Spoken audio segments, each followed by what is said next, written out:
আসসালামু আলাইকুম সবাইকে। অপরাধী ভালোবাসা গল্পের 40 নম্বর পার্ট। তো বেশি কথা না বলে চলুন গল্প শুরু করা যাক। অর্ণ কায়নাতের পেটের দিকে তাকিয়ে আবারও কায়নাতের দিকে তাকালো। কিছু একটা ভেবে শুকনো ঠোঁট ভিজিয়ে বলল, শরীর খারাপ হয়েছে? কায়নাত দুপাশে মাথা নাড়িয়ে বলল, না। অর্ণ বলল, তাহলে পেট ব্যথা কেন? আজে বাজে কিছু খেয়েছিলে? কায়নাত বলল, না তো, রাতে তো ভাত খেয়েছি শুধু। বলতে বলতে কায়নাত পা উঠিয়ে হাঁটুতে মুখ রাখলো, ঘাড় বাঁকা করে অর্ণর দিকে তাকিয়ে রইল। অর্ণ কায়নাতের চোখে চোখ রেখে বলল, ঔষধ? কায়নাত বলল, খেয়েছি। অর্ণর মুখের কথা মুখেই রয়ে গেল। চাপা নিঃশ্বাস ফেলে শান্ত কণ্ঠে বলল, যাও গিয়ে ঘুমাও, ঠিক হয়ে যাবে। কায়নাত নাক টেনে কাতর গলায় বলল, একটা কথা বলি। অর্ণ চুপ রইল, যেন নীরব থেকে বলে দিচ্ছে, বলো। কায়নাত খানিকক্ষণ চুপ থেকে বলল, মা বলতো আমি ভীষণ লক্ষ্মী মেয়ে, যে ঘরে বউ হয়ে যাব ওই ঘরে রঙিন হয়ে থাকবে, আমার স্বামী আমাকে ভীষণ ভালোবাসবে, আমার একটা নিজের সুখী সংসার হবে। কায়নাত থামলো, গাল বেয়ে জলের ফোঁটা গড়িয়ে শাড়ির নিচে পড়ছে। সে শ্বাস টেনে আবারও বলল, কিন্তু কিন্তু আমার তো কিছুই হলো না। আপনার ঘরে গিয়ে রঙিন করার বদলে অন্ধকার তলিয়ে ফেললাম। বিয়ে হলো, সুখী সংসার হলো না, আর আপনি আমায় ভালোবাসলেন না। কায়নাত কাপা হাতে চোখের পানি মুছে বলল, আমায় কেন ভালোবাসা যায় না? আপনি কেন আমায় ভালোবাসেন না? চারপাশটা একদম নীরবতায় ছেয়ে গেল। কায়নাত উত্তরে আসায় অস্থির হয়ে অর্ণর গম্ভীর মুখের দিকে তাকিয়ে আছে।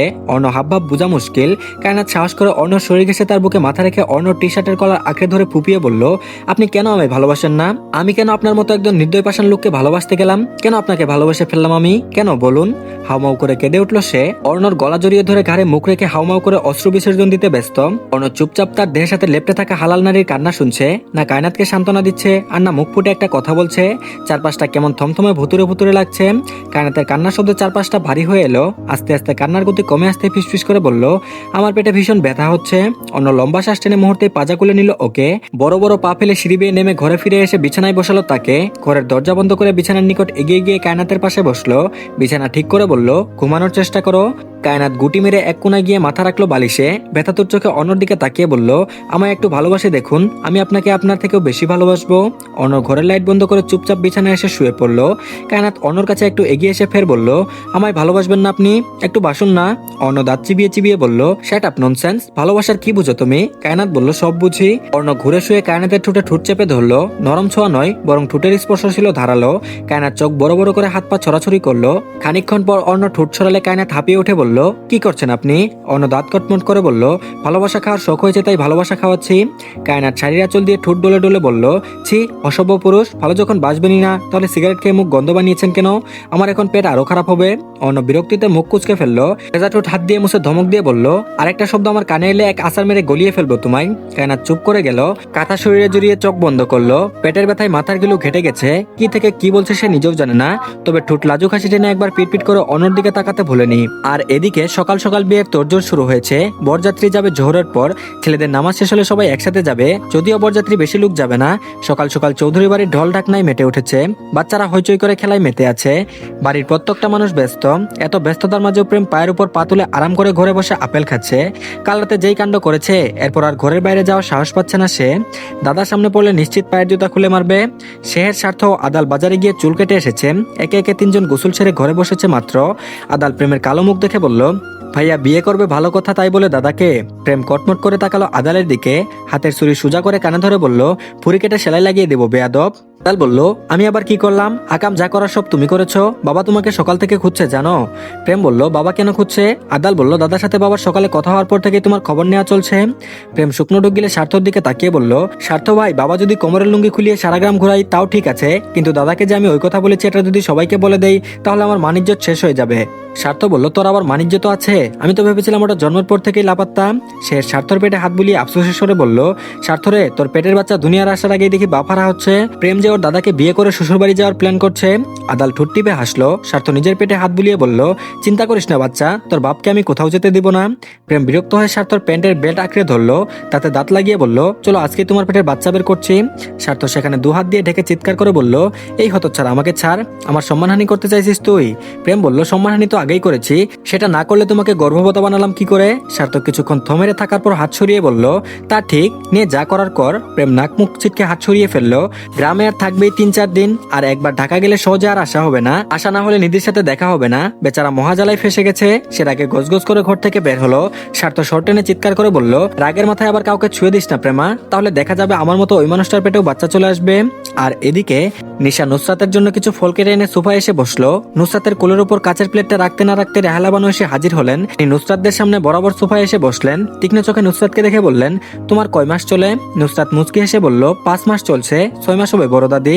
রাহেলা বানু বলল, ভালো, কিন্তু এই সময় জামাইটা যে ছাইরা দিলা, এখন বাচ্চার পরিচয় কি হইব? নুসরাতের হাসি খুশি মুখটা শুকিয়ে এলো। নিশা ভ্রু কুচকে বলল, কেন ছেড়েছে সেটা নিশ্চয়ই আপনিও জানেন। রাহেলা বানু বলল, জানবো না কেন? তোমরা আমার রক্তের না হইলেও তো সম্পর্কে একই বাড়ির মাইয়া। নিশা বলল, আপনি কি খুচা দিয়ে কথা বলছেন? রাহেলা বানু বলল, ও মা, খুচা দিমু কেন? তোমরা কি অর্ণর রক্তের বোন না তো? তাইলে খুচা কই দিলাম? থেমে নুসরাতের দিকে তাকিয়ে বলল, হুনো মাইয়া, বেটা মানুষ যতই খারাপ হোক, মানাইয়া নিতে পারলে সব সম্ভব। মায়া মানুষের ধৈর্য থাকা লাগে 100 আলা তুমি কি খাইয়া এই আকাম করছো জানি না, কিন্তু তোমার এই বাচ্চা সহ তোমার দায়িত্ব কারা নিব কও? কতদিন আর খালা খালুর ঘরে বইয়া থাকবা? নুসরাতের শ্বাস আটকে এলো রাহেলা বানুর ধারালো কথাই। সে শুকনো ঢুকিলে মাথা নিচু করে ফেললো। নিশা যেন চাইলেও কিছু বলতে পারছে না। সত্যিই তো তারা দুইজন তাদের ঘরে বসেই খাচ্ছে। রাহেলা বানু আবারও বললেন, তোমার জীবন নষ্ট তো কইরাই ফেলাইছো, এখন ওই ছোট বোনের জীবন নষ্ট করতে দিও না, বুঝলা? সিঁড়িতে দাঁড়িয়ে দাঁড়িয়ে এতক্ষণ দাদির কথা শুনছিল। শরীর বোধহয় রাগে তীর করে কাঁপছে তার। বেহরুজ বেগম আশেপাশেই ছিলেন। প্রেম ড্রয়িং রুমের সোফার নিকট এগিয়ে এসে গম্ভীর কণ্ঠে বললেন, বোন, আমাদের আর মাথা ব্যথা আপনার বড় দাদি। আমার বোনের যদি আরো 10টা বাচ্চা থাকতো, তবু ওদের রাখতে আমাদের কোনো আপত্তি থাকতো না। কারে বসে বসে বেহরুজ বেগম বলল, থামো প্রেম। বেহরুজ বেগম এগিয়ে এলেন। প্রেমকে থামিয়ে দিয়ে তিনি বললেন, ফুপু মাফ করবেন, কিন্তু আপনি যা শুরু করেছেন এসব আসলেই মানতে পারছি না। নিশা নুসরাত ওদের দুই বোনকে পেটে না ধরলেও ওদের আমি আমার সন্তানই মনে করি। আমার 4 ছেলের সাথে ওদের কখনো কম্পেয়ার করিনি। আমি তো বুক ফুলিয়ে বলতে পারবো আমার 6 জন বাচ্চা, 2 মেয়ে এবং 4 ছেলে। ওদের নিয়ে অন্তত আপনি দয়া করে মাথা কামাবেন না। রাহেলা বানু তাচ্ছিল্য হেসে বলল, কইলেই কি আর মাইয়া হইয়া যায়? বেহরুজ বেগম বলল, কেন যাবে না? গর্ভে ধারণ করলেই মা হওয়া যায় না? ওদের তো আমি পেটে ধরিনি, তাই বলি কি ওরা আমায় মা ডাকে না? মায়ের মর্যাদা দেয় না? আমার 4 ছেলেকে ভাই মানে না? শুধু তাই নয়, আপনার বাড়ির ছেলেকে ওরা আব্বু বলে ডাকে। ফুপু, আমার মেয়েদের নিয়ে কথা বাড়বেন না আপনি। আমার ছেলের বউকে নিয়ে প্রথমে অনেক কাহিনী করেছেন, সেটা না হয় মানলাম, তাই বলে এখনো যে চুপ থাকবো তা নয়। রাহেলা বানু বলল, গলা নামায় কথা কও বউ। আজকে যেমন বুক ফুলাইয়া এই কথা কইতাছো, 2 দিন পর ঘাট ধরে বাইর করে দিবা। আমার কথা মিলাইয়া নিও। নুসরাত ভাঙা গলায় বেহরুজ বেগমকে বলল, মা প্লিজ কথা কাটাকাটি করিও না। প্রেম নুসরাতের কাছে এগিয়ে এসে বলল, দাদি, মায়ের পেটে বোনই যে শুধু বোন হয় সেটা কিন্তু নয়। ওদের 2 বোনকে আমরা মানুষ করেছি, আমাদের কুলে কেটেছে ওদের শৈশব। আপনাকে অপমান করে কথা বলার ইচ্ছে নেই আমার, কিন্তু আপনি আমাদের পার্সোনাল ব্যাপারে নাক গুলিয়ে ছোট লোকের পরিচয় দিচ্ছেন বারবার। ওরা আমার বোন এবং এই কথাটুকুই যথেষ্ট ওদের জন্য। প্রেম ভেতরে ভেতরে দমে রাখা রাগ একসাথে ছেড়ে দিল। চোখ দুটো টকটকে লাল, তাতে দাঁত চেপে বলল, আপনি যতই ছোটখাটো খোঁচা দিন না কেন, আমার কাছে নিশা নুসরাত কখনোই ভিন্ন হবে না।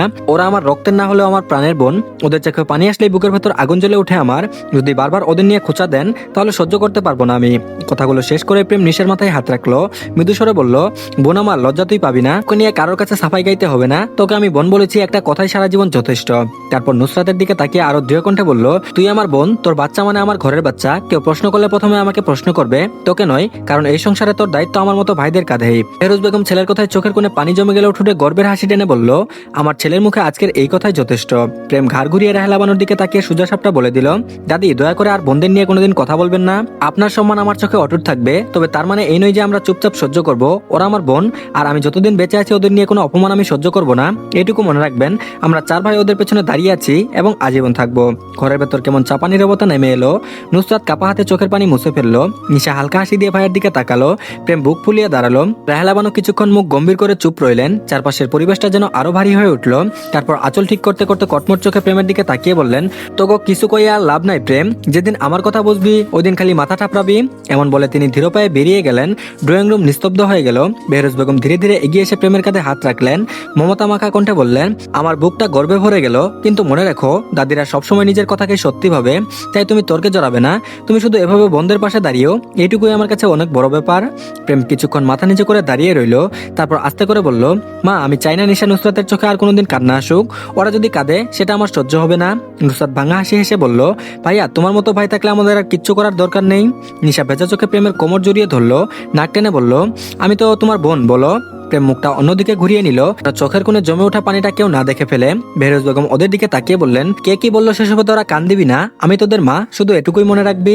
আর এদিকে কি ব্যাপার, মন খারাপ কেন? নিশা 2 তলার ফাঁকা বারান্দায় দাঁড়িয়ে বাইরের নিচের দৃশ্য দেখছিল। হঠাৎ স্বার্থর কণ্ঠস্বর শুনে পাশে তাকালো। স্বার্থ শান্ত দৃষ্টি দেখে ঠোঁট হালকা নাড়িয়ে বলল, কারো কারো জীবন এত জটিল হয় যে।